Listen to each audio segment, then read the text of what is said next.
Como é que tu faria uma cabeça explodindo? Muitas frutas. Melancia, mexerica é bom e hidratante. Ovo também, quebrar é bacana. Casquinha de coco ou uma casca mais grossa, um abacaxi, alguma coisa assim. Esses cais no chão podem ser feitos com papel molhado e tal. Não existe o som de uma chave inglesa batendo uma cabeça. Existe a proposta que a gente quer. Mas de uma forma geral, acho que fruta, sempre. Fruta é ótimo aliado, né? Ainda é nutritivo.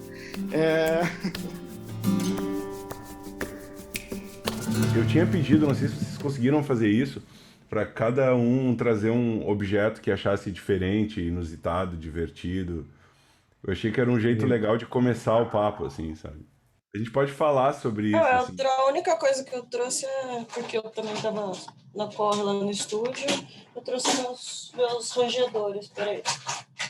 Teus rangedores. Os rangedores. Isso aqui é que eu não consegui pegar as bolinhas de gude. Isso aqui é um brinquedo de bolinha de gude que você põe e ela vai subindo sozinha. Não sei se dá pra ver. Ah, que beleza. Ele gira, mas acontece que ela, ao contrário... Ah, que lindo isso aí. É bonitinho, né? É super antigo. Eu achei num brechó. E coisas que eu gosto sempre de explicar aqui. Um objeto simples com outro em contato fazem mágicas, né? Que a gente sempre tem que tentar. Foram as duas únicas coisas que eu consegui pegar, porque também estava atrasadona, já era 9 e pouco da noite, eu não tinha ainda voltado para casa. Né? De boa. Felipe, vocês por acaso separaram alguma Já, coisa? o Raguta uma vez postou um vídeo de um artista de foley espanhol, assim, que salvou, assim, os meus rangidos, né? Que o cara pegava fita de 3/4 de polegada e fazia rangido de porta, fazia um monte de coisa.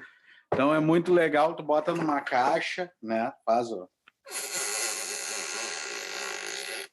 os rangidos, sim, encosta numa coisa de metal, já faz um barulho completamente diferente. Eu tenho aqui, não sei se vai dar para ver, isso aqui é um tacho que era da minha avó, né? Também, ó, que sai já outro som.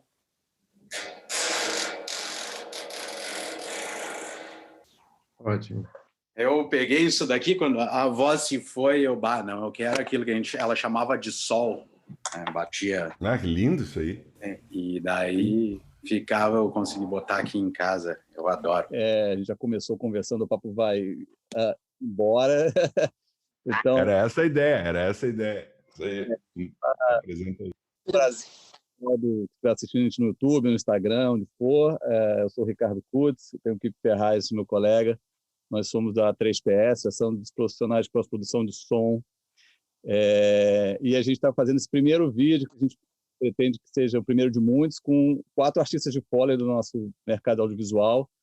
A Andréia Freire, a Guta Roim, o Felipe... esqueci o sobrenome, Felipe, agora, deu branco. Felipe Burger Marques. Felipe Marques, fiquei com medo. E o Pedro Coelho. A gente vai começar com uma pergunta simples, mas começar pela Andréia. Se a Andréia quiser fazer esse link do objeto aí também, como é que... Essa pergunta é para todos, vocês vão falando. Como é que vocês chegaram no cinema, no audiovisual, no foley especificamente? Se vocês passaram por outros departamentos no cinema? Andréia, então conta pra gente como você começou aí, como você chegou no áudio, né, no foley e tal. Quando eu consegui entrar no audiovisual, foi através de uma cliente de um café que eu trabalhava, no Jardins, em São Paulo. Então, conversei com ela e comentei sobre a dificuldade de achar estágio, de ter contatos, muito difícil, mesmo morando em São Paulo. E ela falou, nossa, eu tenho o meu marido que trabalha numa agência, então eu vou falar com ele. Só que aí o cara era o dono da agência, e aí ele na próxima semana eu estava lá. Então comecei na agência, ajudando em rádio e TV, fazendo licitação, recebendo produtoras que queriam trabalhar com a gente, e eles me pagaram um professor de Final Cut, que era bem essa digitalização, né, da película para o digital, e eu fiquei responsável por digitalizar o acervo deles todos. Finalizando o estágio, eles falaram que eu era mais perfil de produtora do que de agência, então eu comecei a procurar vagas em produtora, e um dos empregos no Tela Brasileira era com autoração de DVD, e umas coisas bem estranhas, e colorista de missa, né? Comecei a fazer color grading, que eu achei bem legal também. É bem parecido com som, né? Porque são várias camadas de cor, dá para transferir a sabedoria do color para o Foley tranquilamente. E logo uma amiga que saiu de uma produtora me chamou para a vaga dela, e eu fui para lá, para a Cine Cinematográfica, a ser assistente de finalização e ser colorista também. E era com publicidade, então era bem pauleira, a empresa tem uma estrutura ótima, tinha muito equipamento, e isso fazia a gente ficar lá muito tempo, né? Numa dessas folgas que eu consegui, eu fui para Ouro Preto, no Festival de Cinema, e eu me apaixonei lá pela cidade, e voltando lá para o Color, quando eu comecei a apagar os áudios para trabalhar, eu vi que eu estava indo contra as minhas ideias de amor, né? Que eu amo áudio, então eu falei, preciso dar um jeito, e a minha solução foi, vou embora de São Paulo, que fui morar em Ouro Preto. E nesse festival de cinema de Ouro Preto eu conheci muitos grupos de faculdade, e um deles era da Bahia, de Vitória da Conquista, e morando lá eles me avisaram que ia ter um workshop de sound design para cinema, então eu peguei um ônibus e fui para lá, para a cidade do Glauber Rocha. Chegando lá, a pessoa que ministrava o curso era Débora Opolsky, e ela estava maravilhosa falando de Foley, de todo o processo, e eu fiquei fascinada, né? Eu já gostava de cinema, porque são várias artes reunidas, nem sei como dá certo tudo no final, é muito mágico. E falei com ela sobre, queria muito ser Foley Artist, entrar em áudio, e ela me ajudou, resolveu me indicar, e em alguns meses eu consegui a indicação para ir para o Armandinho, em São Paulo, ser assistente dele. E eu falei para ele que eu queria mesmo ser Foley Artist, mas ali estava ótimo para mim, porque lá eu ia ter contato com tudo e ele ia me ensinar, né? Só que o Armando e o André Tadeu, na época que estava, eles também aprenderam tudo lendo manual.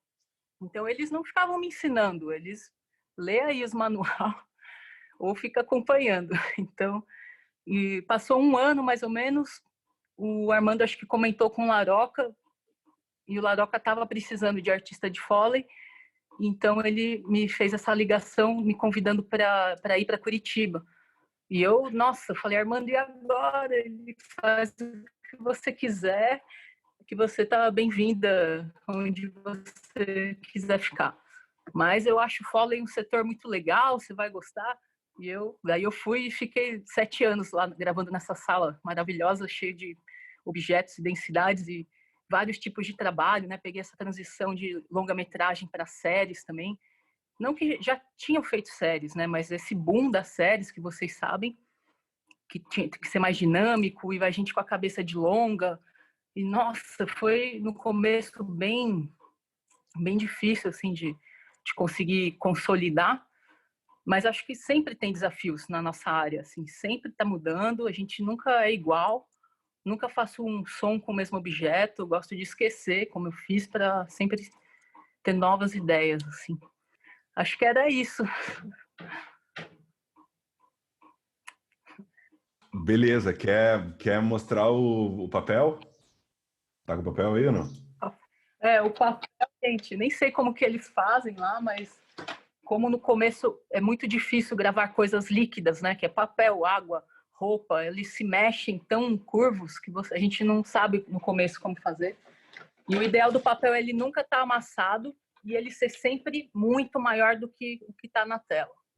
Então, aqui, essa folhona de craft, ela é ótima para abrir jornal, com classe e tal, e não ficar aquela folhinha muito ruim. Uma folha A4, fazer com uma folha A0, que aí não fica aquele som de bíblia. Talvez se fizer uma bíblia, faz com uma A4 mesmo. E esse é um dos segredos do papel, assim, que eu adoro. E dá certo. E é lindo, né? Muito legal. Guta, conta pra gente aí um pouco como foi seu caminho. Bom, eu passei a vida toda falando que ia ser médica, que ia fazer medicina, e no último momento a vida me levou para o audiovisual. Aí eu prestei vestibular, passei aqui na USP em audiovisual, depois de um tempo mudando de ideia, com a certeza de que eu ia fazer direção de arte. Eu queria fazer direção de arte e entrei para isso. Só que o decorrer das coisas muda muito, né? Aqui na USP a gente tem bastante exercício prático, principalmente nos primeiros anos. E aí eu descobri que SET não era um lugar para mim, não. De jeito nenhum, aquilo lá não me adaptei, não era para mim. Eu sou uma pessoa que gosta do meu canto, aquele monte de gente, muitos dias juntos. Não foi para mim aquilo. E eu tinha aula com o Edu Santos Mendes, com o Godoy, e com o Eduardo Vicente, né, que era um professor de rádio, o Godoy de som direto, e o Santos Mendes era de pós, né? E eu amava aquelas 3 aulas. O curso de rádio, os exercícios, as aulas de rádio só do primeiro ano são obrigatórias. Também tinha aula com o Ângelo Piovesan no começo de rádio, né? E só o primeiro ano era obrigatório. Eu gostava tanto daquilo que eu fui me inscrevendo nas optativas. E no segundo para o terceiro ano, nós temos que... agora mudou o processo lá da USP, tinha que escolher especializações. E eu me adaptei tanto com a pós, eu gostava tanto daquele mundo do depois que a mágica ali foi feita, vamos fazer a nossa mágica de cá, que eu fiz as aulas de montagem e som, mas eu fui cada vez indo mais para o som e gostando mais. E diferente de muita gente, eu não tinha nenhuma habilidade com música, não tinha esse interesse grande com música, não sei tocar nada, tanto que para mim, quando eu preciso fazer alguma coisa ritmada lá no estúdio, JV rola de rir, a Raquel também, porque eu levo um bom tempo para engajar no ritmado, e é muito doido, porque eu fiz balé por muito tempo, então passos para mim pegar ritmo de alguém dançando é fácil. As mãos que eu tenho um pouco de atraso ali para pegar o ritmo, as coisas, né? E eu acho que o balé foi uma coisa que me ajudou muito no Foley. Depois eu posso até falar disso. Tanto que todo mundo faz a piada de que eu gravo o passo com a mãozinha na cintura, porque imediatamente me vem o balé, eu fazendo exercício igual a professora, isso todo mundo me zoa, porque eu sou, né, não muito delicada, mas na hora de fazer passo eu tô com a mãozinha ali toda balezando. E aí eu optei pelas atividades de pós e eu gostava muito das aulas de som. E no comecinho do terceiro ano, em 2007, surgiu uma vaga lá na Casa Blanca, que o Luiz era o supervisor, né? O Luiz Adelmo, e o Edu me indicou para a vaga. Eu cheguei lá numa quarta-feira, com a minha pastinha de currículo toda impecável, de terninho, inclusive, né? Totalmente fora da realidade do que é o pessoal do som. Me aparece o Luiz de All Star, que ele tem uma coleção disso, bermuda, camiseta, né? Mas, gente, peraí, né? Vamos se readaptar ao ambiente. E aí o Luiz perguntou tudo, né? Qual eram os meus objetivos na faculdade e tal. E eu nunca tinha feito Foley de verdade, né? Algum exercício ali, pontual, eu não tinha nenhum contato real de como era o dia a dia do Foley. E o Luiz perguntou se eu queria tentar. Isso era uma quarta, eu comecei na segunda, dia 4 de abril de 2007, e nunca mais saí dessa vida, né? Então, estou lá, eu meio que entrei sem querer, porque eu era uma pessoa também, eu gostava muito da pós, mas essa coisa de ficar muito tempo sentada ali no computador também, acho que é um problema de nós 4 aqui, a gente é um pouco inquieto, né? É visível que nós somos inquietos, a gente não consegue, a gente precisa de uma atividade física ali diariamente, né? E eu fui uma criança que fez muita atividade física, fui uma criança meio hiperativa, então eu gostava muito, mas ali no Foley eu me encontrei muito mais do que no sentar e editar, porque eu me mexia o dia inteiro, eu criava o dia inteiro. E tanto que, como eu comecei no Foley, e às vezes para editar efeito, eu tenho um pouco de dificuldade de não querer ir lá fazer. Porque para mim o fazer é muito mais prazeroso. Putz, eu fico pensando, aqui eu preciso de um rangido assim, mas eu tenho tal coisa ali que eu podia fazer, né? A nossa atividade ali o dia todo de criar, montar o set, eu ainda faço direção de arte, porque eu monto meu set ali, monto minha mesa, né? E quando a gente vai fazer um jantar ali, uma cena de jantar, a gente tem que pôr os utensílios que soem, para a mesa não ficar oca, não ficar vazia. Então eu continuo exercitando todas as coisas que eu quis no passado, mas no dia a dia do Foley, né?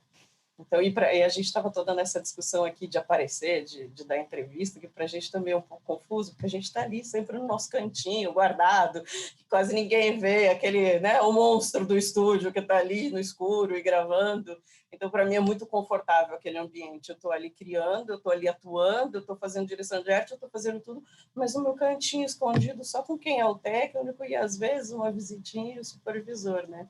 Então, esse lugar me causa muito prazer. Eu vejo que nós 4, a gente tem até uma relação meio doentia com o trabalho, né? A gente gosta demais do que a gente faz, porque a gente se sente muito bem naquele espaço. Eu nunca conversei muito com o Pedro, mas eu tenho um contato direto com o Felipe e com o André e a gente conversa bastante. E eu vejo muitas semelhanças dos nossos prazeres e lugares de alegria, né? A gente gosta muito de estar ali, porque a gente consegue fazer muita coisa, ser muitas coisas, mas na nossa vida, no nosso cantinho, sem muitas interrupções, né? Poxa, legal, obrigado. É engraçado que a gente é uma associação de pós, né? Estão surgindo outras associações de ação direta, e essa você tocou num assunto que eu acho que os editores e mixadores talvez sintam. Assim, somos pessoas que estão em estúdios, né? Salas escuras, como estou aqui no meu estúdio de mixagem, a galera de som direta, a galera de set, de correr, de estar no sol, né? Essa é uma característica que marca bem essa distinção de maneira muito saudável entre esses dois lados do som de cinema e TV, né? Felipe, conta pra gente aí como é que é o teu caminho, por favor. Buenas. Eu tenho um tio que é músico, faz jingles, é músico, cantor, tecladista, e aí eu, pré-adolescente, comecei a acompanhar ele nos estúdios e ver gravando e coisa e tal. Fui me interessando por essa história, e daí depois que passou um tempo, servi, né? Eu saí do quartel, pintou um tal de mid-mix, que era uma cabine que tu gravava um karaokê, tu tinha um gravador de 4 pistas, tu mandava LR da trilha, mais uma voz guia, a pessoa cantava e saía com a sua cassete gravada, né? Com a sua voz e tal. Tinha um compressor, reverb, coisa e tal, um equipamento já mais profi. E eu fui convidado, um guri que era estagiário das cópias lá da produtora que meu tio trabalhava. Pintou uma parada de gravar e tal, tu topa? E eu, querendo aprender coisa de som, trabalhei nesse mid-mix, depois fui para uma produtora que eu passei uns 6 meses, mais ou menos, daí já peguei campanha política, ajudar a sonorizar e muita coisa de sound ideas, né? Aí depois eu meio que me desiludi com a história. Desiludi não, morreu minha avó e deixou fazenda de herança meu pai e coisa e tal. Eu vou fazer agronomia, estava querendo fazer vestibular e eu não, vou ajudar meu velho lá na fazenda e tal, vou fazer agronomia. E daí fiz cursinho, passei agronomia, mas eu vi que o meu negócio era criação e não era criação de gado, nem de galinha, nem de coisa assim, era outro tipo de criação, era dentro de um estúdio, e daí voltei para um estúdio de ensaio um tempo, né? E daí pintou oportunidade, pintou curso, assim, eu até falei com o Couto, que é sound design de FM e tal, que é dos caras, os papas aí da rádio nossa, né, aqui. E ele, cara, São Paulo tem um monte de curso e coisa e tal, tem curso até para soldar cabo, se tu quiser. E daí eu descobri o IAV, fui para o IAV em 1997, voltei para o estúdio de ensaio, fiquei mais um mês, fui para uma produtora de áudio. Dessa produtora eu saí, fui para outra, que é a Sociedade Acústica, né? E lá conheci, isso foi em 1998 eu entrei.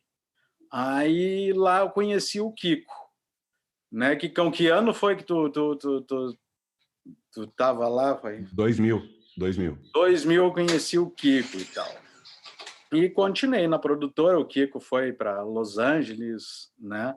Quando voltou, ele montou o estúdio e a gente começou a trabalhar junto, fazer sonorização, pintou um filme, o Cárcere e a Rua, da Liliana Sulzbach, E eu fazendo edição com Sound Ideas, né? O velho Sound Ideas, passinho aqui, mas puta merda, tinha chinelo de dedo. As minas usavam chinelo de dedo, era uma coisa de, pá, como é que vamos fazer? Daí era eu e o Kiko na madrugada lá, olhava, pá, pá, pá, papá, tá, vai lá, pá, pá, pá, papá, e fomos fazendo Foley, olhando, e o que não tinha em Sound Ideas começamos a fazer, com um microfone ruidoso até, que nem era, e nós chegamos para mixar. E daí o Pedro Sérgio olhou e, esses passos aqui, como é que vocês fizeram? Vocês fazem Foley? A gente que gravou lá e tal. Então vocês fazem Foley. E daí o Kiko, fazemos. E daí o Zé pintou um filme para experimental, assim, para gente experimentar, né? Vocês topariam fazer esse filme, que é o SOS, Stress Orgasm Salvation, do Richelli, que foi um filme BO rodado em Los Angeles, e que o Zé estava finalizando o filme. E daí eu no meio de uma campanha política ainda, né? E aqui eu meio que descobri o dormir caminhando, dormir em ônibus, porque eu ia para a produtora, trabalhava o dia inteiro, e de noite eu ia gravar a Foley desse filme lá no estúdio do Kiko, na madrugada, né? E assim, absurdo, não tinha nem áudio referência, então tu tinha que inventar. O Zé, eu acho que fez isso para testar mesmo a gente, né? E daí começamos a fazer Foley e o Zé nos indicar, e essa cachaça é que não acaba mais, desde 2003, 2004, que a gente está fazendo Foley, assim, meio que... O Zé que você está falando é o José Luiz Sasso? É Luiz Sasso, sim. Legal. Figura importantíssima. Um detalhe que eu esqueci de falar no início, assim, a gente tem o Felipe, que trabalha em Porto Alegre, a Guta trabalha em São Paulo, a André em Curitiba, né, no estúdio 927, e o Pedro está aqui no Rio de Janeiro, né, trabalha no 106DB. Pedro, conta aí agora para a gente, por favor, o teu caminho. Eu comecei a trabalhar muito cedo, com 12 anos de idade. Meu pai, ele faz desenho animado. Ele era um dos diretores do Animamundi, ele é um dos diretores do Animamundi. E então, muito cedo, como uma forma de criar responsabilidade nos moleques lá que estavam fazendo merda, eu e meu irmão, ele botou a gente para trabalhar na produtora, e a gente começou a ter contato com cinema, né? Muito cedo. E também cedo, assim, relativamente cedo, eu comecei a tocar, né? Então, apaixonado por música, até hoje assim, não tem cura mesmo, né? Sou apaixonado perdidamente. E fui trabalhando com animação, assim, né? Trabalhando no Animamundi. Aí eu comecei a estudar essa parte da gravação, né? Falei, cara, vou pedir uns estágios aí e tal. Comecei a mandar mensagem, né, e bater nos estúdios aqui no Rio, estúdios de música, para falar, quero aprender a gravar, tudo mais, papá. Até que o Carlos Trilha, do Órbita, falou, beleza, chega aí, enfim, vem aí o dia que tu quiser, tal, e é isso. E eu fui lá e comecei a ter um contato com essa parte mais técnica, digamos assim, né, da música, do áudio e tal. E aí comecei a gostar muito. Aí eu fui, ainda na faculdade de música, eu fui estudar aqui no Rio de Janeiro, no IATEC, e estudar essa parte técnica do áudio e tudo mais. E aí, nesse período, meu pai começou a falar, pô, tu tá editando aí? Pode editar essa música aqui para esse projetinho? Tá. Aí comecei a fazer, de vez em quando, no computador. Eu fui fazendo e tal. Só que nisso a galera começou, sei lá, a gostar, né? Precisava muito, animação, mas ainda era um mercado muito que a galera era guerrilha mesmo. Muita guerrilha. Então, quando tinha uma pessoa que fazia isso, fazia o som, que a galera não precisava fazer, o animador não precisava bater cabeça para fazer, era mais fácil. Então, eles começaram a me mandar e eu fazia mais. Até que fiquei nessa, fazendo um bom tempo. E para muitos filmes de animação, eu tinha ideias de som na minha cabeça, do que eu queria, né? Eu comecei a gravar em casa alguns sons. E eu não tinha microfone, eu gravava na webcam, deletava o vídeo e ficava com áudio. Uma bosta, né? Obviamente, óbvio. Mas eu comecei a gravar muita coisa, muita experimentação, doideira, sabe? Misturar coisas loucas, enfim. Em 2009, em 2008, eu fiz um filme chamado Menina da Chuva, com a Rosária, e a gente fez um filme junto que, no final, até ganhou um prêmio de som, em 2009. E eu fiquei, porra, como assim que eu tô ganhando prêmio? Não fiz nada. E aí, em 2010, veio um cara chamado Andy Malcolm, aqui no Brasil, que é o cara, enfim, ele tinha acabado de fazer Alice no País das Maravilhas, enfim, o novo, né, com Johnny Depp e tal. E ele é um cara do Foley, assim, que fazia Foley há 40 e poucos anos, e o cara era muito fera, muito fera. Ele veio dar uma masterclass aqui, aí eu paguei e fui ver. E lá na masterclass, todo mundo, aquela coisa que ele fala, alguém quer fazer alguma coisa aqui? Alguém quer participar? Quem quer fazer isso aqui? Eu quero fazer, eu quero fazer, eu quero fazer. E ele, pô, então vem. Eu fui subindo toda hora lá para ficar fazendo e tal. E comecei a pirar naquilo. Falei, caraca, meu irmão, eu gravo as coisas em casa para fazer as animações, e ele mostrou um exemplo com animação, e eu fiquei, caralho, porra, existe isso, essa galera existe, a galera que faz só isso, caralho. E descobri que ele ia estar na Rio Cenário, daqui no Rio de Janeiro, no dia seguinte. E aí, como quem não quer nada, fui na Rio Cenário no dia seguinte, né? Peguei lá uma caipirinha, fiquei rodando, até que eu encontrei ele, pura coincidência, né? Eu falei, pô, que coincidência, você aqui, pô, lembra de mim e tal. Ele falou, claro que eu lembro, porra. Ele levantou a mão toda hora, participou pra caramba, sei lá o quê, pô, senta aí, vamos conversar. E aí eu comecei a conversar com ele e falei que, pô, que aquilo ali era muito maneiro, muito interessante, assim, né? E que eu adorava o aspecto físico do negócio, assim, porque como músico, né, a gente gosta de pegar um instrumento e tirar um timbre diferente das coisas e tentar. A gente está sempre buscando tirar o melhor som, né? E brincar com as coisas, com elementos que não são musicais e tirar um som, isso para mim era muito, muito interessante, né? Ser instrumentista do mundo, né? Das coisas, né? E eu falei com ele, ele falou, cara, porra, deu para ver tua energia, sei lá o quê, tá muito animado. A única forma de tu aprender a fazer isso é fazendo, porque não tem nenhum curso que vai te ensinar. Aí eu, putz, tal. Ele, pô, mas tu não quer ir lá trabalhar comigo no Canadá? Ele me falou isso em julho de 2010, eu era gestor no IBGE, né? Então, mas eu, no final do ano, eu pedi as contas, né? Saí mesmo.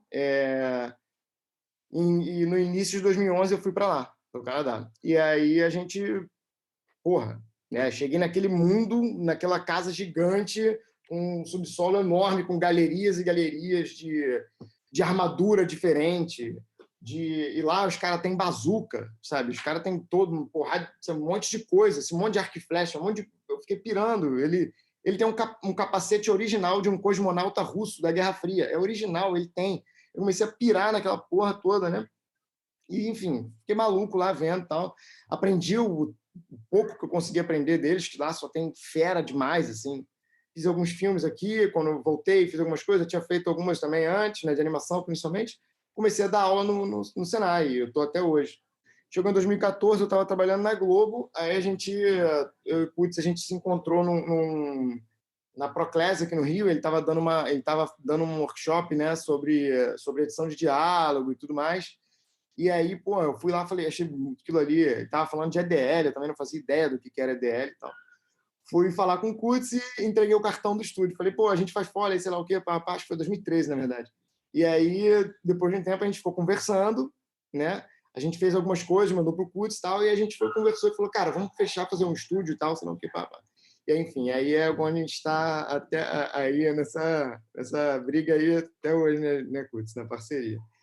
E, enfim, é isso. E assim, o Foley é uma coisa muito... a Guta falou esse negócio, que é assim, a gente não consegue parar quieto, né? Eu sou hiperativo, diagnosticado mesmo. Então, assim, era meio que difícil mesmo, né? Porque mesmo antes de trabalhar com Foley, eu já ficava pegando nas coisas, eu não consigo ficar muito tempo parado, então eu pego, fico mexendo e tal. Então agora eu tenho uma desculpa, né, para fazer isso, né? Eu falo, pô, é minha profissão, meu irmão, respeita, né? Queria dar uma aqui para vocês, então, mais agora de prática em relação ao trabalho em si. Como é a relação de vocês com duas pessoas, com o técnico de gravação de vocês, se vocês têm uma pessoa que trabalha sempre com vocês e que vocês criam uma relação de compositores, de parceiros ali? Como é a relação... O Foley eu brinquei ontem com o Kiko, que é tipo o judiciário, né? Assim, ele só age se for acionado, né? Ninguém fica fazendo Foley sem... Então, imagino que todos vocês têm uma relação com editores de som, né? Com supervisores que procuram vocês, e também talvez existam relações de parceria. Então, também como é que é isso e como é que começa o trabalho exatamente? São 3 perguntas em uma, mas acho que elas podem ir se completando. Eu queria fazer um adendo sobre o comentário do Pedro. Eu tenho certeza que todo mundo faz isso. Quando você está na casa de alguém, de repente alguém pega um saca-rolha para abrir o vinho e tem um som bonito, aí você já fica de olho no saca-rolha, né? Aí você pergunta para a pessoa, você gosta muito desse saca-rolha? Se eu tiver outro, você me dá esse? Eu adoro a comum. maçaneta da casa dos meus pais. Eu adoro a É maçaneta. muito comum a gente saber, mas você não pode tirar, né, necessário. Mas é muito comum eu pedir as coisas para alguém. Gente, você gosta muito disso? Você poderia me dar? E aqui em casa a gente tem uma regra, e até o JV, que é o meu técnico, ele também já fez isso. Esses dias ele me mandou uma mensagem com uma foto dessas esteirinhas de tipo bambu para fazer suplá. É fole ou joga fora? Aqui em casa isso é uma frase regra. Quebrou alguma coisa, a gente não quer mais alguma coisa, meu marido tem que perguntar, é fole ou joga fora? Você falou do JB, é o teu parceiro de gravação? JV. Hoje, assim, eu fiquei 7 anos e meio na Casa Blanca, de supervisor, e aí eu saí e virei frila. Lá na Casa Blanca eu fiquei muito tempo, eu e a Rocha, com a Rosana, que hoje é mixadora, que também está na 3PS, né? Acho que foi a pessoa com quem eu fiquei mais tempo gravando, mas eu e a Rô, a gente trocava lá. As duas eram artistas e as duas eram técnicas. Porque lá na Casa Blanca a gente tinha uma coisa muito legal, que o Luiz, ele instituía a ideia de que todo mundo precisava saber um pouquinho de tudo para a gente entender o quanto a gente podia ajudar o outro. Mas chegou um momento que eu não deixava mais ninguém entrar no Foley. Todo mundo podia fazer tudo menos entrar no Foley. Porque era bem, tipo, os ursinhos da Caixinhas Douradas. Se alguém entrava no Foley e tirava uma coisa de lugar, naquele caos, eu já saía perguntando quem entrou no Foley, quem mexeu e tirou tal coisa do lugar. É a nossa bagunça consciente, né? Eu sabia que alguém tinha entrado lá e eu ficava muito brava. Porque depois é difícil achar, né? A gente sabe onde tá. Tá um caos, mas a gente sabe onde tá aquilo. E lá na Casa Blanca eu cheguei a fazer tudo. Eu editei diálogo, às vezes chegava um curto, o Luiz dava inteiro pra gente, ele só mixava. Né?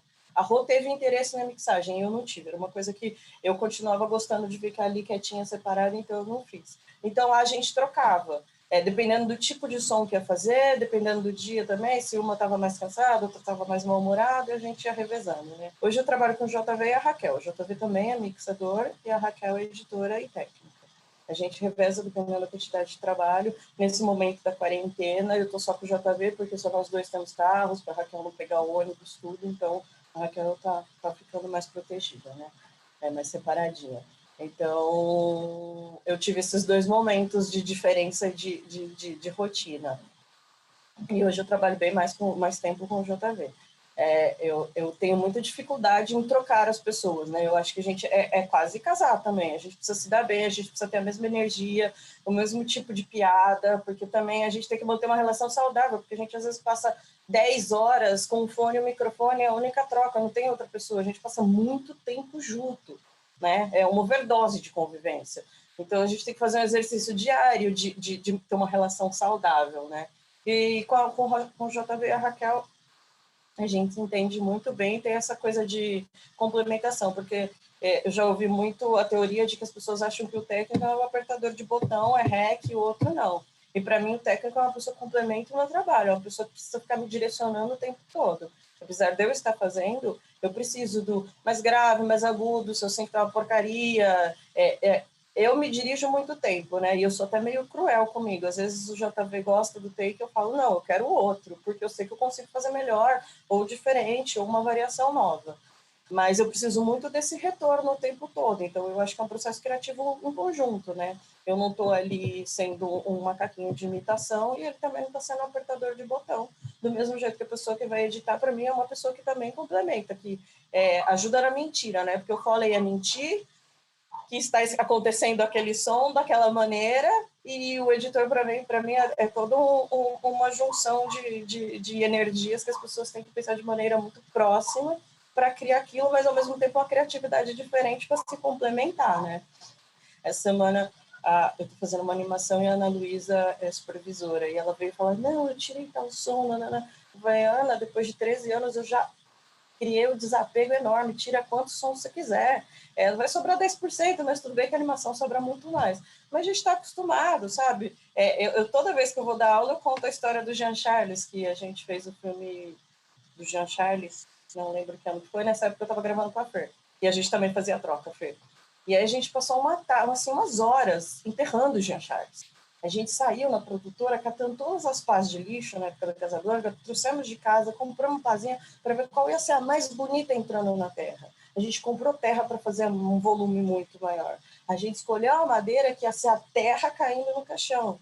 E no fim só ficou música. A gente passou uma tarde enterrando o Charles e só sobrou música. Isso é uma piada que a gente usou, que tipo, o dia inteiro enterrando o cara e isso sobra música. Sabe o trabalho que dá enterrar alguém? Mas olha a carga de poesia que tem no nosso trabalho, né, cara? Eu fico Não é? assim. O Felipe usando fita para fazer rangido.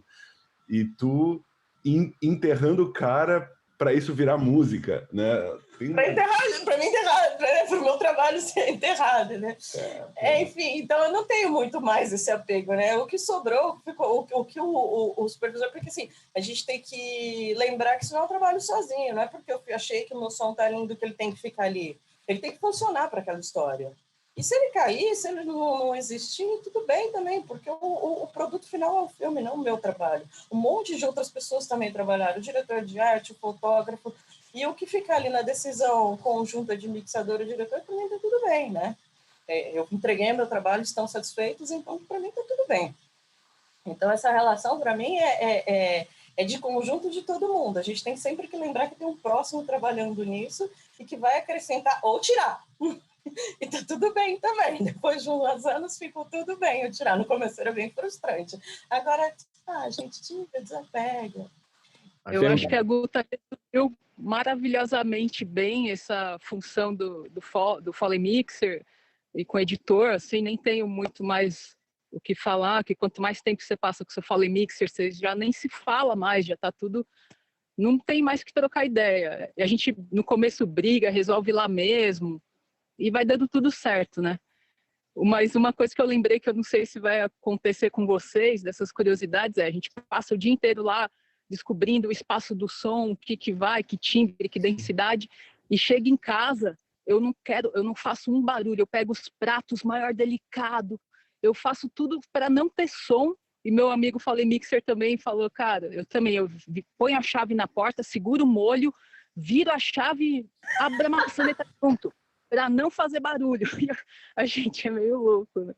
Não, mas para mim acontece uma coisa similar, né? Acho que a gente fica super consciente das coisas, né? Porque a gente começa a criar essas coisas. Então, por exemplo, esse negócio da gente gostar do som de coisas aleatórias. Por exemplo, eu adoro o som da maçaneta da casa dos meus pais, por exemplo. Ninguém nunca vai parar para prestar atenção no som da maçaneta, né? Mas aí o alucinado que presta atenção nisso o tempo inteiro, obviamente presta atenção. Então, o que acontece comigo, eu tenho momentos de uma consciência muito focada nessas coisas, entendeu? Então, você estava falando mais cedo de que você gosta dessa abordagem hiperrealista, que também é uma coisa que eu gosto muito, talvez seja comum em artista de Foley também, até pelo fato de que a gente está criando esse universo todo, né? Então, quanto mais elementos a gente puser, mais a gente sente que ele está pronto e tal, né? Enfim, mas o que acontece comigo é que tem momentos que eu fico super consciente do som e eu começo a fazer as coisas muito, assim, prestando atenção em cada detalhe e tudo mais. Eu não necessariamente fujo, né? Mas eu faço com mais calma, tentando assim, absorver e observar, né? Como que as coisas se comportam no cotidiano, na vida, assim, sonoramente falando, né? Assim, complementando, assim, concordando com o que a Guta falou, eu acho que é uma coisa que eu falo há muito tempo, que o Andy me falava, né? Que era o entrosamento, né? Entrosamento da equipe impacta diretamente na qualidade final. Impacta diretamente. Por N fatores, né? Desde o fator de a pessoa entender qual é a tua intenção, porque o artista de Foley, quando ele está fazendo o som, ele tem uma intenção, né? Então, se ele erra um pouquinho o sync e a pessoa não entende qual é a intenção, um exemplo que eu dou, vamos supor, tem uma camisa em cima de uma cadeira, e aí o personagem vai lá, pega a camisa, dá uma sacudidinha nela, passa o braço, né? Então, você, como artista de Foley, você está pensando pelo menos em 3 eventos que acontecem, que é quando ele pega, né, para você enfatizar, que é quando ele sacode e quando ele bota o braço. Se o cara que está editando ou o cara que está gravando não percebem as nuances que você está fazendo, eles podem interpretar o momento que tu pegou como um som adiantado, um som extra que não tem nada a ver, ou o momento que tu sacudiu. Então, assim, você entender, ter esse entrosamento, impacta diretamente na qualidade do som que está sendo gravado e depois editado, pronto, né? Por isso que, assim, eu costumo falar muito para a galera que vai editar Foley e tudo mais, papá, que edição de Foley não é a mesma coisa que edição de efeitos, cara. Porque se confunde muito, né? A pessoa que edita efeito, ela está acostumada a pegar aquele efeito que não tem nada de efeito sob medida, que é um efeito totalmente impessoal, totalmente largo ali, estava no banco aleatório, e ela vai picotar aquele efeito quantas vezes ela precisar picotar para encaixar no negócio. E no Foley não é para picotar dessa forma. Não é. Kutz, tu percebe o desprezo do Pedro pelos efeitos, cara? Não. É uma coisa impessoal. Não, pelo contrário. Não, eu acho efeito... Alguém comprou de um banco que todo mundo tem, né, Pedro? Mas assim, a questão da performance, né? Da pessoalidade, da organicidade, digamos assim, do quão orgânico é o som, não se bate o Foley, né? Isso é a questão do Foley. O que o Foley tem, né? O trunfo do Foley é esse. E o outro, que a Guta falou também, que eu acho muito legal, que é essa questão do ritmo no estúdio, né? O artista de Foley, ele é quase um músico, né? Como eu estava pensando, que tem uma questão de aquecimento, né? Então, você no início do dia, você tá pegando aquele negócio, depois de um tempo tu tá aquecido, aí tu tá no foco total, né? Fazer o negócio muito mais rápido, pegando o sync muito mais rápido, já com a criatividade aqui, cabeça borbulhando e tal. Então, você ter alguém que acompanhe esse ritmo é essencial, né? Uma pessoa que para pensar, ou se o teu ritmo como artista de Foley é parar para pensar, para avaliar, sei lá o quê, e a pessoa faz isso, ótimo. Agora, se o teu ritmo é, cara, vou pensar fazendo, e a pessoa quer pensar analisando, tal, diferente, isso quebra total, assim. Então, precisa, é quase uma corrida de revezamento, né? Então, você conta com o outro, né? Então, diretamente, para não quebrar o teu ritmo, assim. E eu costumo gravar sempre com o Rafa, que é o nosso técnico de Foley aqui na 106TB, também faz outras coisas, tal, então, que é ótimo, o Rafa é ótimo. Eu também gravo Foley com outras pessoas de vez em quando. E é muito diferente. É muito diferente. Tem umas pessoas que são tipo, tu errou um passo ali, fazendo um negócio, errou um passo, a pessoa já deletou, já deu rec de novo. Deletou, deu rec de novo, deletou, deu rec de novo. E a outra pessoa não. Deletou e falou assim, olha só, o quarto passo ficou fora. E aí vai lá e bota para dar rec a partir do segundo, sei lá. Enfim, isso afeta muito, muito, né, a nossa produtividade. E não é que algum desses métodos seja errado, né? Mas é exatamente. Só assim, as engrenagens têm um formato e elas precisam se encaixar, né? Perfeito. E outra coisa assim também, uma coisa que o Pedro falou dessa relação, né, do sync e tudo, e às vezes a pessoa que está de técnico para você, ela também consegue entender que mesmo você errando um pouquinho o sync aqui, aquele som ficou bom, que o editor vai entender que aquela composição ficou tão boa que tudo bem ter dois passos fora de sync ou uma pegada um pouquinho atrasada, porque ficou tão perfeito aquele som que não tem importância. Ele sabe que quem vai editar vai entender e vai colocar no lugar que deveria estar o sync em função da sonoridade que ficou muito boa, né? Já tem gente que vai apertar e vai mandar fazer outro e não necessariamente o próximo vai ficar tão bom quanto o anterior, porque foi aquele momento da inspiração que ficou muito bom, né? Então é uma troca diária que aquilo tem que se encaixar de um jeito muito saudável, porque senão causa muita frustração na gente. Sim. Eu me sinto muito frustrada. E aí vai ladeira abaixo o trabalho, né? Felipe, eu queria te fazer uma provocação. Diga.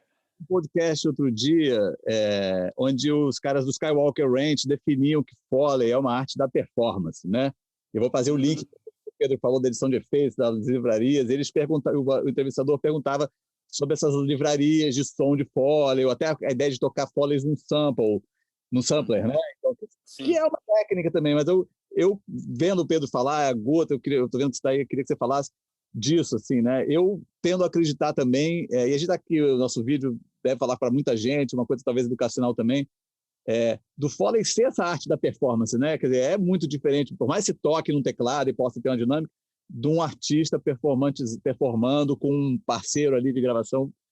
É completamente diferente, né? Tanto é que a gente descobriu o Foley depois de né, nesse filme que eu tinha falado, e nunca mais toquei. Os meus CDs aqui estão mofando, acho que faz muito tempo que eu não uso, a não ser uma coisa muito efeito, assim, né? Mas e o negócio da parceria, realmente, eu e o Galimba já estamos, Renato Galimberti, Galimba, queridão, nós já estamos há uns 10 anos juntos, né? E, cara, eu errei um passe, dali, não precisa nem, sabe, já sabe onde é que tá, não piscou, tá certo, né? E o negócio também, eu não sei se com vocês, Guta, André, Pedro, rola, o cara querer ajeitar, não, ficou bom, não, quero fazer de novo, não, mas eu ajeito aqui, 4 frames para cá, e daí dá aquela coisa de tu querendo refazer um trabalho que tu acha que podia ficar melhor e o cara já botou em sync e ficou perfeito. Às vezes a gente fica naquela coisa de achar pelo em ovo, assim, né, de querer... Eu, pelo menos, eu sou muito, muito, muito detalhista, assim, a ponto de... Bom, né? Antes eu decupava e o Kiko não deixou mais eu decupar, porque senão eu via o passarinho em 15º plano eu querendo fazer, né? Então... Bem legal você falar porque acho que a gente microscopicaliza muito, né? Trabalhando muita com frame, coisa, muita coisa. Então, tem que ter uma tática para a gente entender que está fazendo isso, dar uma afastada, uns minutos, para depois voltar, porque senão você não termina a cena, né? E pode ocorrer os excessos, que daí tira a atenção central da cena, que é a cena, né? Não o som. Então, Exato, e é uma coisa que a gente sempre gostaria de ficar mais tempo em cima e fazer melhor, mas eu acho que como também, eu acho que mixagem, edição, qualquer coisa, se a gente é apaixonado pelo que a gente faz, a gente acaba se livrando do trabalho, porque senão a gente fica nele o tempo todo querendo fazer... Né, se livrar no bom sentido de não, tá bom, tem que ter um momento de chega, é isso aí. Tudo para pegar uma trilha depois, eu falo. Essa coisa, eu não sei, eu ainda tenho traumas com isso, Guta, de tudo bem treinar o desapego, mas tem uma cena que eu sempre falo que é do Meu Nome Não É Johnny, quando morre, é um plano sequência quando morre o pai do Johnny lá no andar de cima, e que chega a enfermeira e anda, e daí um piso é madeira, o outro piso é frio e não sei o que, até chegar, constatar que o pai está morto e volta aquele plano de sequência. Putz, eu demorei horas para fazer aqueles passos e fazer todo o sync e de repente trilha. Mas o que se vai fazer, né? A gente tem que treinar o desapego, né? A gente tem problemas com cenas de morte, definitivamente. Cenas de morte, né? A gente nunca espera. Não, eu ia só dizer que fica a dica para vocês se juntarem e fazerem um curta sobre um editor que é assassinado. Tá bom. Não, só ia falar esse negócio do importante a gente assiste, eu, pelo menos, meu método, chega o filme, eu assisto o filme, vejo o tamanho da encrenca, né, o que tem de coisa que não tenha no estúdio, que eu tenha que buscar, né. O Galimba normalmente decupa o filme, né, recebe lista do diretor de som ou não recebe, daí depende de cada caso, né. Mas claro que o ideal era tu já receber o som separadinho, uma lista com o que aqui não precisa Foley, aqui precisa, aqui plano super detalhe, aqui só quem está na frente, né? A gente recebeu um assim que eu fiquei muito... Como seria o ideal, assim... Foi um filme uruguaio, nós recebemos uma decupagem que tinha até a foto e screenshot de cada por cena, com tudo que entrava de ambiência, o que entrava de efeito, o que precisava de Foley. Eu fiquei assim bobo de ver assim que quanto mais a pessoa mostra o que ela quer, mais a gente pode atender, né, assim, a tudo, de repente não ficar pirando no passarinho, aquele 15º plano, né? Enfim, então como é importante, ou uma reunião, uma pré-reunião, assim, antes de começar a gravar com um diretor de som, é é super, super importante, eu acho, né? Falou tudo, isso, cara. Guta. Muito bom. Não, deixa. Mas é porque eu estou muito em busca da unidade sonora, né?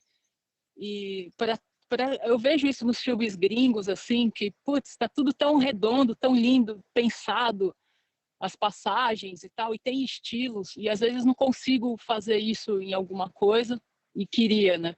Ter uma unidade sonora do começo ao fim e tal, ou personagens de objetos que dá para fazer com série. Se o cara sempre anda com aquela bolsa, vamos fazer tal som. Mas são coisas que a gente vai conseguir conquistar nos próximos. Legal isso. Sabe que eu assisti os 7 filmes, os 7 longas brasileiros do Festival de Gramado na semana passada. Eu fui parte do júri e foi uma experiência que eu nunca tinha vivido. Primeiro porque eu tenho 2 filhos pequenos, eu fazia muito tempo que eu não conseguia assistir 7 filmes seguidos por 7 noites, né? Só isso já foi um sonho realizado para mim. Mas agora isso que tu falou, Andréia, sobre a busca da unidade, eu acho que eu, assim como editor de som, desenhista de som, né? Eu não sou artista de Foley, né? Mas eu penso muito nisso, assim, né? E os trabalhos de som que mais me chamaram a atenção são aqueles trabalhos que tinham uma proposta única, sabe? Que não pareciam, assim, uma junção de pessoas de uma equipe que não necessariamente tiveram uma conversa artística antes, sabe?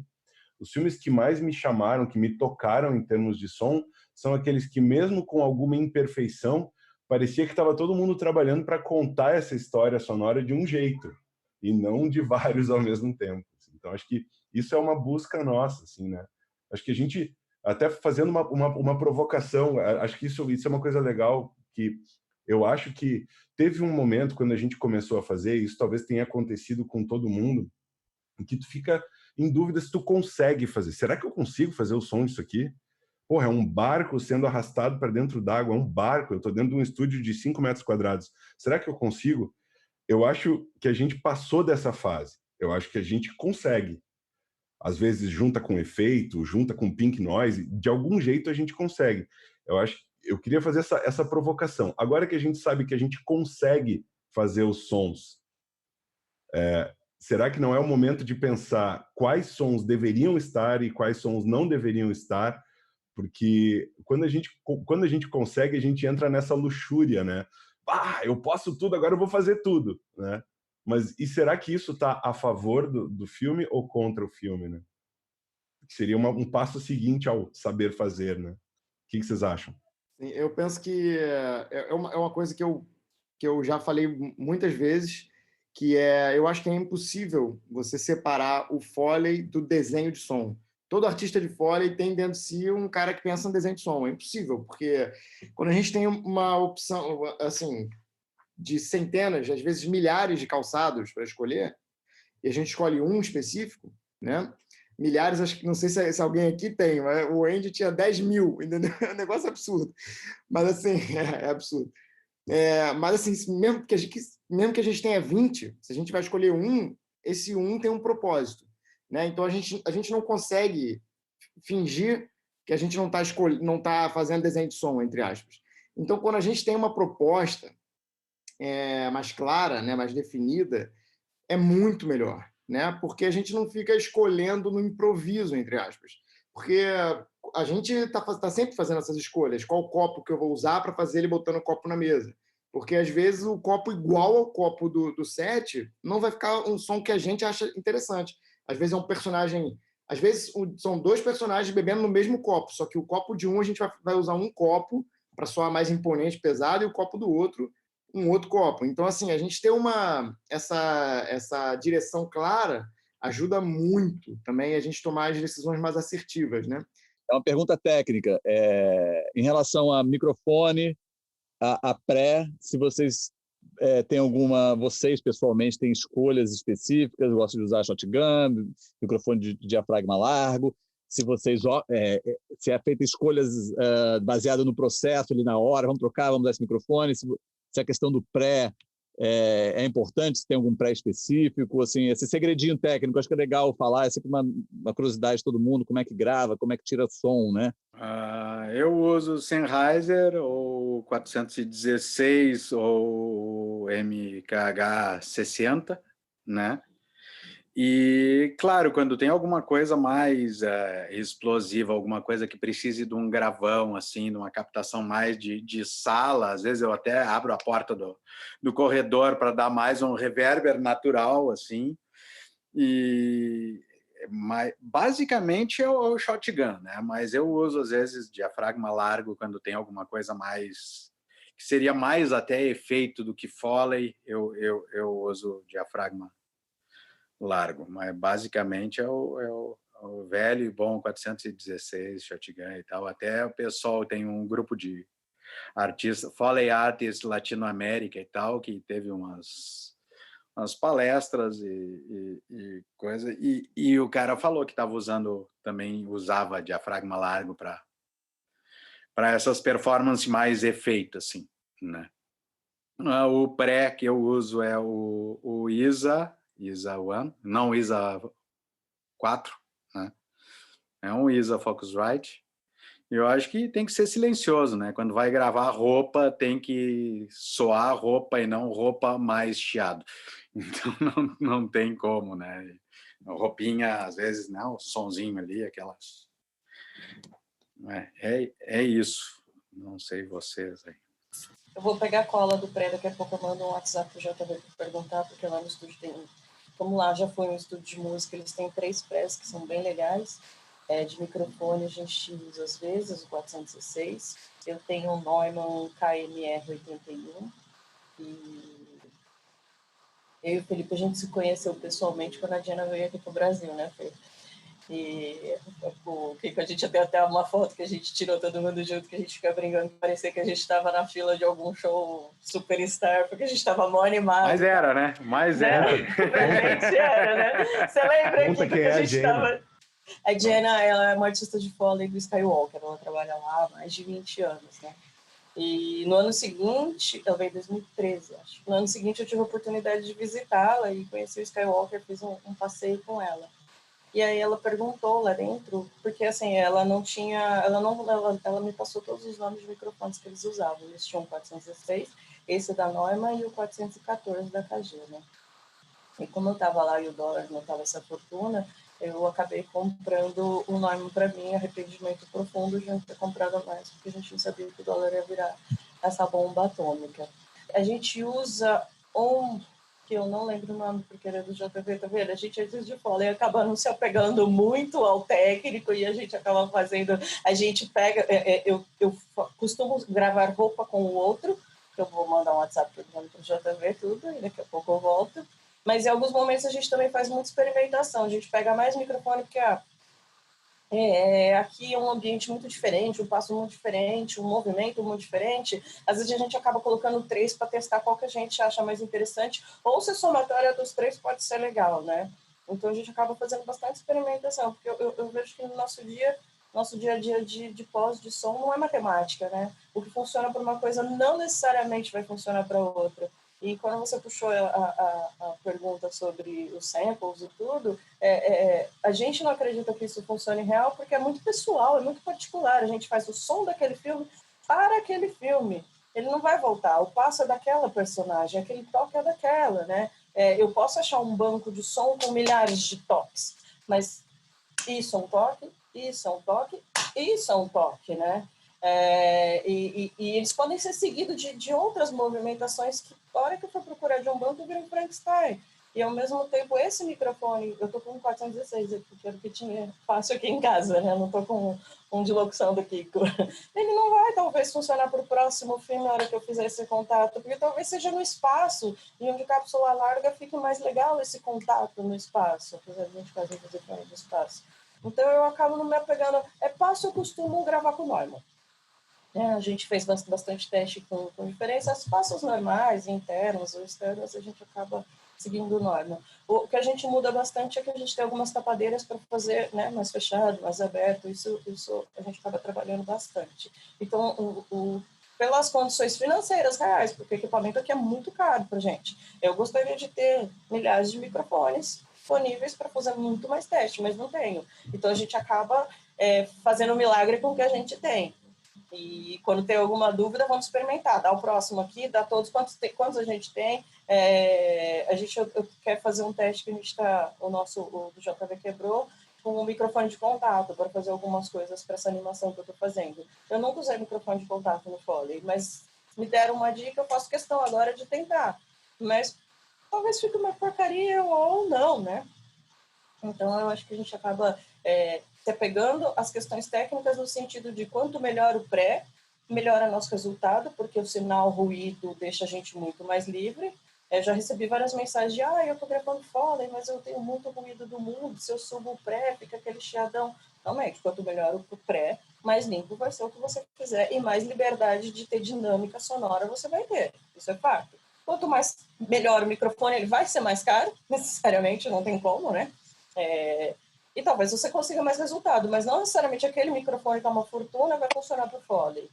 André, eu estava perguntando, a gente estava meio preparando para encerrar, perguntando de microfone, quais que você usa, qual as diferenças para determinados tipos de som, e se você tem também alguma preferência por pré de microfone, se vocês têm alguma coisa específica que vocês usam alguma coisa assim. Era uma pergunta mais técnica, assim. Que massa. O microfone, assim, eu fui muito treinada com shotgun, né? 416, até usava, às vezes usava 2 shotgun, e ele é um mic super sensível e difícil de gravar algumas coisas de punch.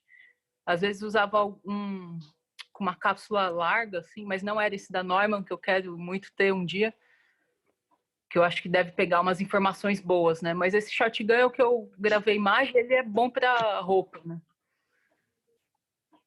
Ele é bom para roupa, bom para passo, só que tem que ficar mascarando muito brilhos para não exceder. Então eu já fiquei usando técnicas para conseguir usar só esse microfone, que era o que tinha, e com roupa. Mascaro as coisas com roupa para não brilhar demais.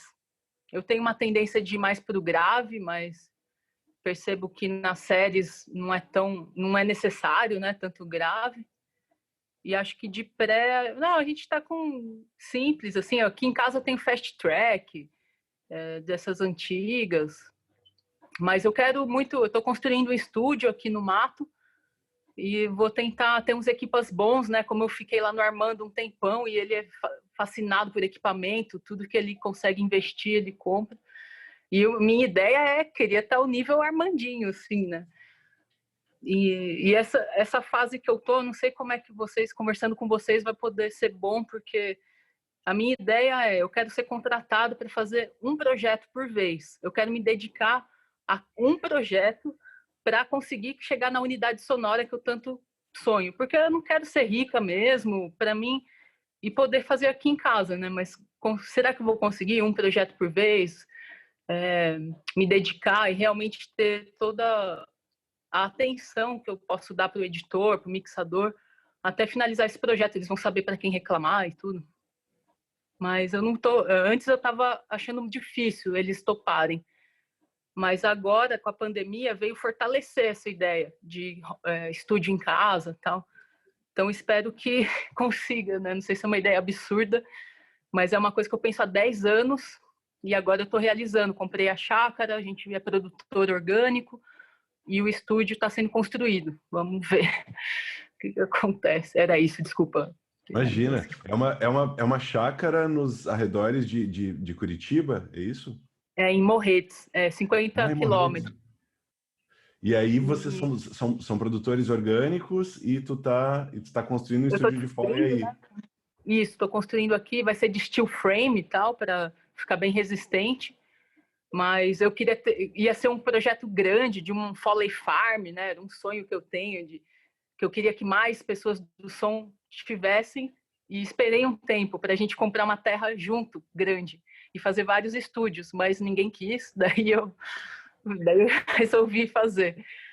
Mas se toparem, se vocês quiserem, conte comigo. Então, queria fazer um Skywalker Ranch em Morretes aí. Né? Skywalker, uma versão... Andréia.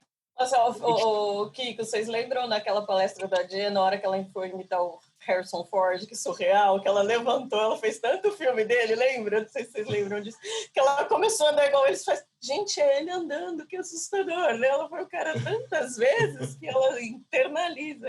JV me mandou, a gente tem uma SS Logic Alpha VHD, uma Universal Audio 4710D e uma Ave de Omni e uma Apollo que ele não deu mais detalhes. Então, eu não me apego aos nomes. A gente no estúdio, a gente usa o USB 2 Pré, né? O USB Pré 2 da Sennheiser, 322, né? Sound Devices, Sennheiser, Sound Devices. E a gente usa o KMR81 também, da Neumann, o Shotgun, e também o 86 da Neumann também. 87. 87, tá. E a gente já usamos a gente já usou o Sanken, o CS3E, que é um mic bem bom também. Foi emprestado pelo Paulo Ricardo. E eu já gravei também com o 416, que esse era o padrão também lá no End. Mas eu acho que a escolha de microfone depende muito do som, né? Uma coisa que vocês já falaram do que a gente está buscando, né? E também da sala, né? Porque uma sala maior, ela consegue soar melhor os graves, né? Por exemplo. Uma sala pequena, ela faz sobrar algumas frequências, cria certas, né, ressonâncias e tal. Então, acho que depende muito também do que a gente está fazendo. Também no nível, né, do som, se é uma coisa muito alta ou muito detalhada, tal, né? Aliás, o John Rash, que é um outro artista de Foley que trabalha lá com a Jenna também, que são dois fenomenais, ele faz direto live falando, né, das coisas que ele faz e como e tal. Muito legal. E uma coisa muito comum lá é o Foley de perspectiva, né? Que você usa mais de um microfone, né? Lá no End, ele tinha um microfone que ficava assim muito longe, muito alto pra caramba. Um dos estúdios dele era tipo o tamanho de uma quadra poliesportiva, era gigante a parada. E esse microfone ficava super longe e tinha um outro microfone um pouco mais perto, mas também era distante. E eles usavam o microfone para o mais próximo mesmo ou 416 mesmo, né? Porque aí você consegue brincar com o eixo também. Então, algumas coisas que inclusive eu aprendi lá, assim, eles iam gravar corrente, aí tinha muita sibilância na corrente, aquele agudo que incomoda, quebra o eixo, né? Sai do eixo do microfone ali e tal, vai cortar um pouco disso, tal, enfim. Então, eu acho que para escolher microfone depende muito do projeto, da sala e do som específico que a gente está fazendo, né? Mas, obviamente... Posso propor uma dinâmica aqui? A gente está chegando perto do fim. Eu queria fazer uma proposta para vocês, mas aí tem que ser assim, ó, tem que ser rapidão, tipo ping-pong. Guta, como é que tu faria uma cabeça explodindo? Muitas frutas, melancia, mexerica é bom, faca, não tem cabelo? Se tiver cabelo também tem uma peruca boa para dar uma sujada, e os pedaços caindo também ajudam bastante a dar a melecada, e hidratante. Maravilha. Felipe, como é que tu faria uma cabeça explodindo? Acho que com tudo que a Guta já disse ali, de repente... Ovo também, quebrar é bacana. Depende do estúdio, como vai ficar depois, assim. Mas é muita fruta. Não sei, alguma coisa para dar um crunch melhor, assim, sei lá, uma casquinha de coco ou uma casca mais grossa, um abacaxi, alguma coisa assim. O creme hidratante, Guta, tu me salvou as minhas melecas e nojeira, porque eu fazia uns troços no estúdio, ficava nojento, fedendo, e hidratante pelo menos fica cheiroso, né? Fica nojento. Cheiroso e hidratado. Andréia, sobrou algo aí? Me diz, o que mais tu usaria? Fala aí. Acho que vai poder ter umas camadas, né, esse som, mas acho que para dar a sensação de antes da explosão, é um hang, uns rangidos de saturando. Aí na explosão as frutas e esses cais no chão podem ser feitos com papel molhado, tal, para ter essa sensação. Mas a explosão, com certeza a gente tem que usar um efeitinho digital já, de effects, uma camadinha e essas coisas, um hang, uma explosão e papel molhado. também. Papel molhado, maravilha. Pedro, Então é engraçado essa pergunta, porque foi uma pergunta que o Andy me fez no Canadá. Ele fez assim, só que a pergunta foi: como você faria uma chave inglesa batendo numa cabeça? E quando eu vim responder, ele já me cortou falando, tá errado. Nem deixou eu falar, ele tá errado, tá errado. Ele falou, não existe o som de uma chave inglesa batendo numa cabeça. Existe a proposta que a gente quer. Então, depende da perspectiva de quem está vendo, né, de qual cabeça que está explodindo, de qual gênero do filme, qual a função dessa cabeça explodindo na cena. Se for comédia, a gente vai fazer diferente, né? Então, assim, acho que tem muitas considerações, né, para a gente responder direto cabeça explodindo. Mas de uma forma geral, acho que fruta é ótimo aliado, né, ainda é nutritivo. Não que a gente coma do chão depois, eu nunca fiz isso. Mas a melancia acho que ia ser ótimo. Alguma coisa para dar o crunch do osso, assim, né? Depende de como foi a cabeça explodindo, mas assim, se for de dentro para fora, né? Eu usaria algum crunch do osso. Uma coisa que eu uso, eu boto macarrão, penne, alguma coisa dentro de uma meia e amarro para a meia cortar um pouco daqueles agudos e aí eu só torço a meia. Eu tenho essa meia lá no estúdio, eu podia ter trazido, inclusive. É uma meia cheia de macarrão dentro, que ela tá lá para sempre, eu só torcer. Quando ela parar de instalar, eu jogo fora o macarrão e troco. É isso. E uma outra coisa que aqui, depois eu até recomendar vocês lá no grupo, passar para vocês isso, é a chamois, que é uma chamoise, sei lá como é que pronuncia isso, que é uma camurça orgânica, de bicho mesmo, que vende lá fora. Você molha, ela seca, ela tem um som completamente diferente. Quando você molha ela, ela absorve, ela fica com um som ótimo para gore, sanguinolência, essas coisas nojentas assim. Vou passar para vocês, é excelente. Então, eu usaria mais ou menos esses elementos. Só um adendo, tem um vídeo de uma entrevista, que eu não vou lembrar o nome dela agora, desculpa, é a artista de Foley do Game of Thrones. Não vai ser spoiler, porque o negócio já acabou. Tem uma cena que um homem morre com a cabeça esmagada, com a mão do gigante. E é muito legal ela mostrando como ela fez. Ela pegou um macarrão que aqui no Brasil não é comum ver, ele é bem grande, ele é um caninho bem grande, ela põe dentro da boca, em alguns momentos ela quebra com a boca fechada e em alguns momentos com a boca aberta. Eu já usei essa técnica depois de assistir várias vezes também para osso quebrando, né? Dói a boca, às vezes corta a gengiva, mas o som fica bonito, então tudo pelo som. Eu queria só perguntar sobre... que tem pessoas que gostam de som de dente no copo, meio cada um gosta de uma coisa, mas eu inventei que deveria ter o Golden Teeth Awards, porque você quase perde o dente, cara. Toda hora o personagem vai bater. Aí quem fizesse mais ganharia o dente de ouro, assim, para poder usar sempre. Só uma bobeira. O substituto, né? A 3PS vai criar o Golden Teeth Award, vai ser o prêmio de Foley. Não precisa ser tão específico.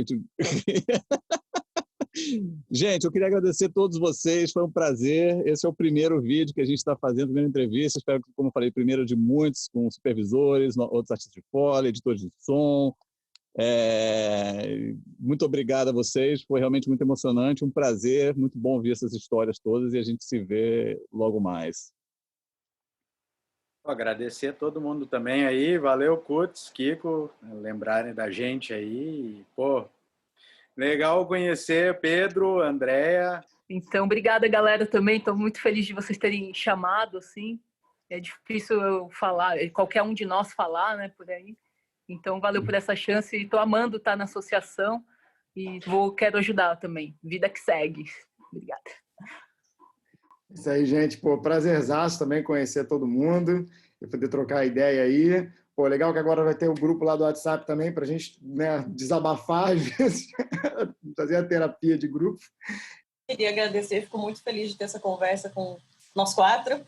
Né? O Felipe e a Andréia são bem próximos, agora tem um novo amigo próximo de Foley para poder conversar no nosso grupo Foley Terapia. Fico muito feliz mesmo com essa iniciativa de vocês, apesar de eu estar na 3PS, eu não sabia dessa ideia, foi um dia que eu não estive na reunião, eles resolveram, isso foi uma surpresa para mim, tanto que eu até fiz questão da gente não se separar, de arrumar um jeito de estar os quatro, porque eu acho que essa troca é sempre muito válida, a gente encontra muitas coisas em comuns com a gente se sente bem para criar, e para desenvolver, e para seguir, né?